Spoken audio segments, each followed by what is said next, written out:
This episode of Boing Boing TV is brought to you by T-Mobile.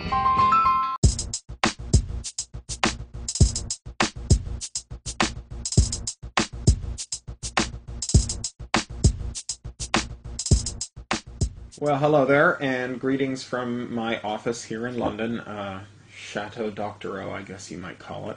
I'm back from my book tour and settled in, and glad to be here. This is kind of my little secret lair. I got to rent it when we found out we were having a baby, because my old office is now the baby's room, so I have my own lair for the first time. Little brother, boy, the news just keeps getting better and better. Great review from William Gibson today, and New York Times 5 weeks in the bestseller list, maybe 6. I'll know later today. And actually, the folks at BBTV asked me to record this live blog for you, or video blog for you, and to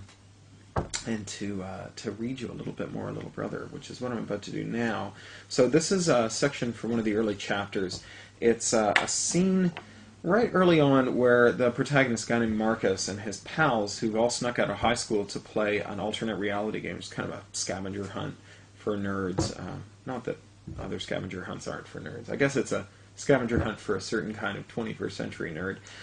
The scavenger hunt, they've been out playing, and while they were playing it, the air raid sirens went off and said, get into shelters, and so they're in San Francisco. They're headed down to the Powell Street BART, along with a bunch of other people, and that's where the action all opens. We passed a lot of people in the road on the way to the Powell Street BART. They were running or walking, white-faced and silent, or shouting and panicked.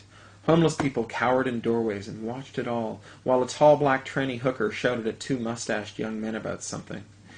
The closer we got to the BART, the worse the press of bodies became. By the time we reached the stairway down into the station, it was a mob scene, a huge brawl of people trying to crowd their way down a narrow staircase.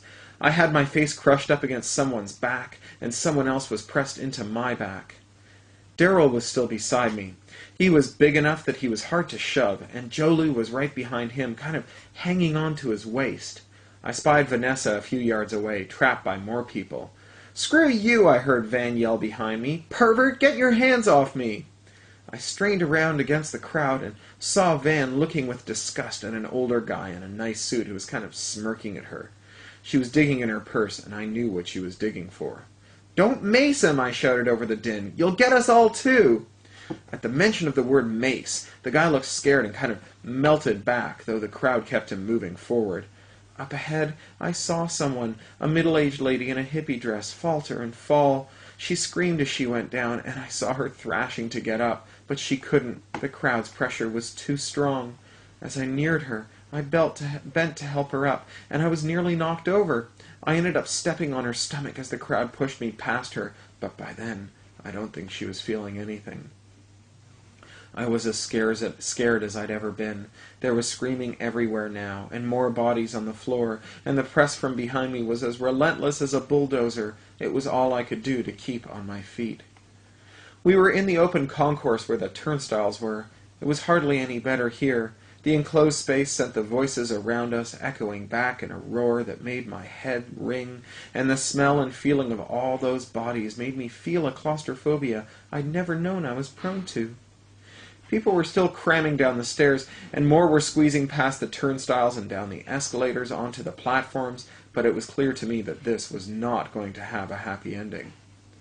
"Want to take our chances up top?" I said to Daryl. "Yes, hell yes," he said. "This is vicious." I looked to Vanessa. There was no way she'd hear me. I managed to get my phone out, and I texted her. "We're getting out of here."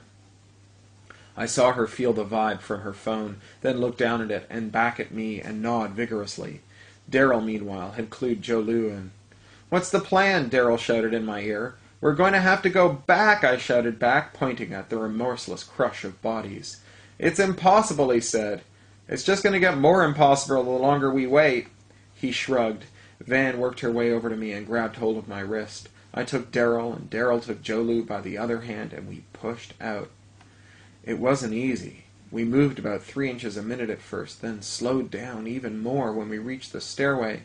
The people we passed were none too happy about us shoving them out of the way either. A couple people swore at us, and there was a guy who looked like he'd have punched me if he'd been able to get his arms loose.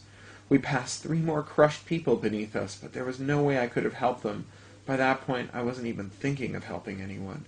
All I could think of was finding the spaces in front of us to move into, of Daryl's mighty straining at my wrist, of my death grip on Van behind me.